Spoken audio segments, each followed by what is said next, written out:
internacional. Exactamente. Partiendo por nuestra región, el Exactamente, barrio, ¿no? tal cual, un país ahí de la región, como tú bien dices, Cari. Estamos hablando específicamente de Venezuela, porque en las últimas horas un informe ahí que ha sido emitido por parte de una misión de las Naciones Unidas, la verdad es que ha sido absolutamente lapidario contra el régimen de Nicolás Maduro.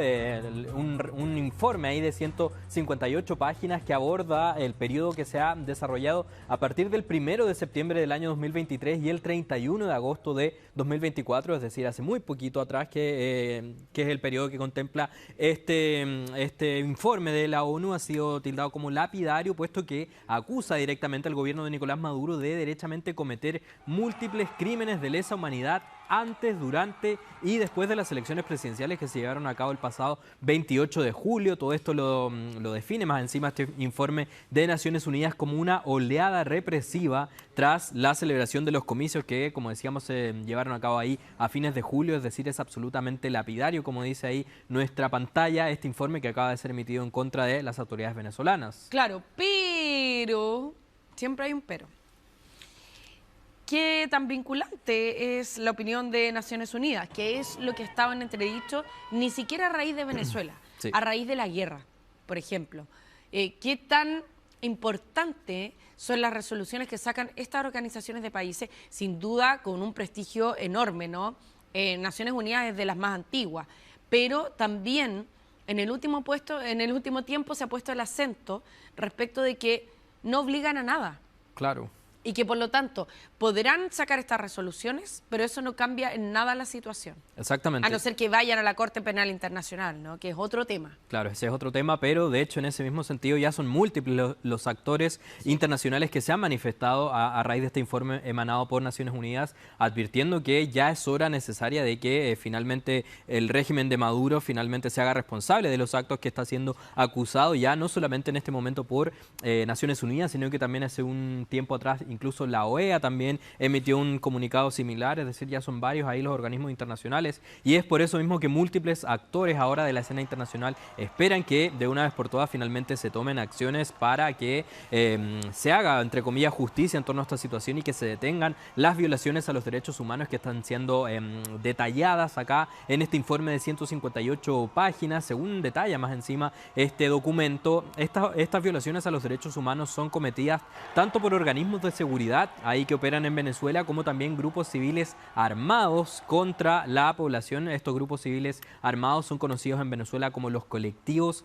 chavistas, estos grupos que obviamente son muy adherentes al régimen de Nicolás Maduro y que ellos tendrían un alto poder de fuego, así que ese grupo en específico de los colectivos chavistas también salen acá mencionados dentro de este informe de Naciones Unidas, y de los organismos a cargo de la seguridad del país también están siendo apuntados como responsables de crímenes de lesa humanidad. Específicamente estamos hablando de servicios de inteligencia civil, como por ejemplo el SEBIN, servicio también de inteligencia militar, así como también, por ejemplo, la Guardia Nacional Bolivariana y la propia Policía Nacional. Es decir, serían múltiples los organismos que deberían encargarse de la seguridad de Venezuela, pero que según este informe de Naciones Unidas están trabajando absolutamente directamente para el régimen de Nicolás Maduro y violando ahí los derechos humanos de múltiples ciudadanos de Venezuela. Y obviamente que el régimen de Maduro ya se pronunció, tal como nos tiene acostumbrados, obviamente que descartó este informe, lo calificó de hecho como un panfleto novelesco, y también dijo que este informe de Naciones Unidas no se trata de nada más ni nada menos que un guión fantasioso. Cuestionaron acá por parte del régimen la metodología utilizada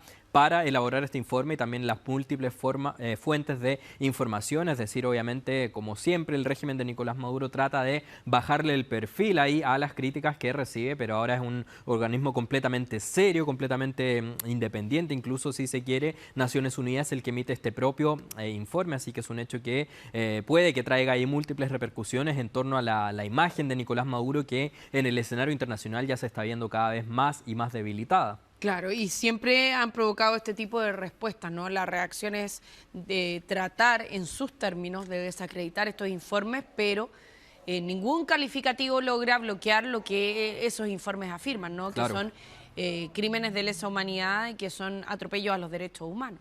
Exactamente. Vamos a ver entonces qué sucede ahí en Venezuela a partir de este lapidario informe de Naciones Unidas. Pero nos vamos por ahora directamente hasta Rusia. Mucha atención con esta imagen porque esto se trata de una increíble historia de supervivencia. Este hombre que estamos viendo ahí en pantalla, un hombre de 46 años, fue rescatado después de haber pasado 67 días a la deriva ahí en pleno mar de Rusia. Este hombre fue encontrado ahí, como se ven las imágenes, en las últimas horas, específicamente en el noroeste del Pacífico, ahí en este punto del mar que rodea obviamente a Rusia, y él se embarcó en este pequeño bote inflable que estamos viendo acá en pantalla a principios de agosto, y según se conoce se embarcó en ese momento para ver ballenas, y no se embarcó solo en ese momento, sino que también iba acompañado de su sobrino de 15 años y de su hermano mayor de 49 años, pero lamentablemente ellos dos fallecieron durante este naufragio que vivieron, y fue el único sobreviviente, el hombre que se veía ahí en las imágenes siendo rescatado. Acá lo que se conoce es que este hombre ahí, como se ve en pantalla, portaba obviamente el chaleco salvavidas y estaba ahí con una bandera naranja muy llamativa para captar la atención ahí de quien fuese que pasara por ese lugar, por ese punto del mar de Rusia, y fue así como un barco estaba circulando por esa cercanía y lo captó, y es así como finalmente se concreta su rescate. Y ahí, como se ve en la imagen, esta persona más encima había mantenido de una u otra forma los cuerpos de sus familiares que habían fallecido. Ahí se ve que obviamente estaban tapados, etcétera, pero él no los dejó abandonados en el mar, sino que trajo consigo los cuerpos aquí de sus familiares que lamentablemente fallecieron. El hombre, las primeras palabras que entregó frente a este barco que llegó a rescatarlo, les dijo: vengan aquí, y después les dijo: no me queda fuerza. Es decir, este hombre estaba absolutamente debilitado después de haber pasado 67 días a la deriva ahí en el mar de Rusia. Y además enfrentando, por ejemplo, toda la carga anímica que significa haber perdido a las personas que iban con él primero. Claro.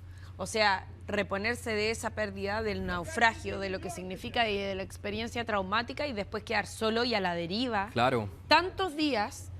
Ahora, queda la sensación de que él pudiera haber llevado algunas provisiones, ¿no? Para alimentarse, para tomar agua por lo menos, porque Mira, 67 días es mucho. Claro, es muchísimo. Lo que se conoce es que en el momento que embarcaron en este bote ahí inflable, tenían un bidón con cerca de 20 litros de agua y pequeñas provisiones, puesto que este viaje no estaba pronosticado para nadie que durara 67 días, sino Claro, que era un viaje breve, y es por eso mismo que tenían solamente esa cantidad de agua. Ahora, no se conoce en específico qué es lo que hizo este hombre para lograr sobrevivir, puesto que, como se veía ahí, estaba absolutamente debilitado, es decir, no fue capaz de entregar ningún tipo de declaración sobre cómo fue este proceso, porque obviamente que fue trasladado rápidamente hasta un centro asistencial, un centro hospitalario ahí de Rusia, y se espera que una vez que ya se recupere de mejor manera pueda entregar ahí declaraciones y entregue su testimonio respecto a cómo logró sobrevivir estos 67 días a la deriva en el mar. claro, y lo otro es que al haber sido una embarcación que estaba tratando de hacer una maniobra irregular, ilegal, ¿no? De circular por esas aguas, puede que no lo hayan ni siquiera buscado, puede que no se haya desplegado una búsqueda para poder encontrarlo, y por lo tanto es mucho más riesgosa la situación en términos de la inestabilidad. Además estaba como en una especie de bote Zodiac. Claro. Uno se imagina que con el mal tiempo una embarcación de esas características prácticamente no resiste. Claro, y más encima la noche, el frío, claro, como tú decías, el pesar de ir ahí con sus familiares fallecidos, Sí. pero aún así esta persona se mantuvo ahí en pie y logró sobrevivir. Eso sí, una vez que se les perdió el rastro los primeros días de agosto, sí se inició una búsqueda, pero esta búsqueda duró solamente un mes, y después del mes las autoridades locales dijeron esta búsqueda ya fue infructuosa, y es por eso que se les dejó de buscar, pero ahora ya se concretó finalmente su reaparición ahí después de 67 días a la deriva.